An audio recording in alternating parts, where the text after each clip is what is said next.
పశ్చిమాసియాలో నెలకొన్న ఉద్రిక్తతలు ప్రపంచ ఆర్థిక వ్యవస్థను కుదిపేస్తున్నాయి.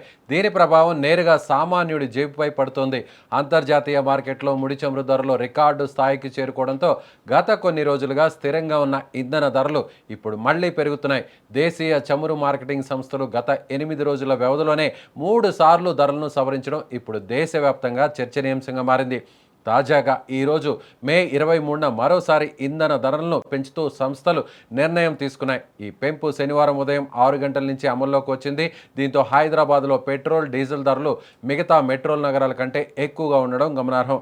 తాజా సవరణతో హైదరాబాద్లో లీటర్ పెట్రోల్ ధర ₹112.81కు చేరగా 8 రోజుల క్రిందట అంటే మే 15కు ముందు ₹107.46గా ఉన్న ధర ఇప్పుడు ₹5.35 మేర వరకు పెరిగింది.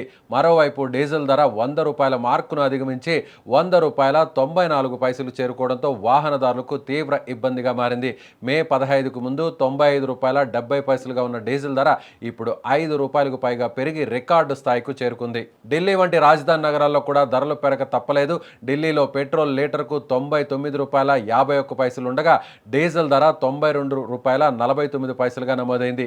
ముంబైలో పెట్రోల్ ₹108.49గా, డీజిల్ ₹95.02గా ఉన్నాయి. స్థానిక పన్నుల విధానం వల్ల ఒక్కో రాష్ట్రంలో ఒక్కో విధంగా ధరలు మారుతున్నాయి. అయితే ఈ ధరల పెరుగుదల వల్ల నిత్యావసర వస్తువుల రవాణా ఖర్చులు కూడా పెరిగే అవకాశం ఉందని ఆర్థిక నిపుణులు హెచ్చరిస్తున్నారు. కేవలం పెట్రోల్, డీజిల్ మాత్రమే కాకుండా పర్యావరణ రహిత ఇంధనంగా భావించే సిఎన్జి ధరలు కూడా వరుసగా పెరుగుతున్నాయి.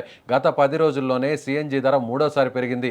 తాజాగా కిలోపై మరో రూపాయి పెంచడంతో సామాన్యులు ఆందోళన చెందుతున్నారు. పశ్చిమాసియా సంక్షోభం కొనసాగుతున్నంత కాలం ఈ ధరల పెరుగుదల ఇలాగే ఉండే అవకాశాలు కనిపిస్తున్నాయి. అంతర్జాతీయంగా క్రూడ్ ఆయిల్ ధరల స్థిరీకరణ జరిగితే తప్ప ఈ మంటలు చల్లారే అవకాశం లేదు. 8 రోజుల్లోనే మూడోసారి ధరలు పెరగడంతో రోజువారీ అవసరాల కోసం వాహనాలను నమ్ముకున్న సామాన్యులు, మధ్యతరగతి ప్రజలు బడ్జెట్ను సర్దుబాటు చేసుకోవడం ఇబ్బందిగా మారుతుంది. మరోవైపు 4 రోజులకోసారి చొప్పున ధరలు మారుతుండడంతో వాహనదారులు ఎప్పుడు ఏ వార్త వినాల్సి వస్తుందోనని ఆందోళన చెందుతున్నారు. మొత్తానికి ఇంధన ధరల మోత సామాన్యుడిపై మరో భారాన్ని మోపుతుంది.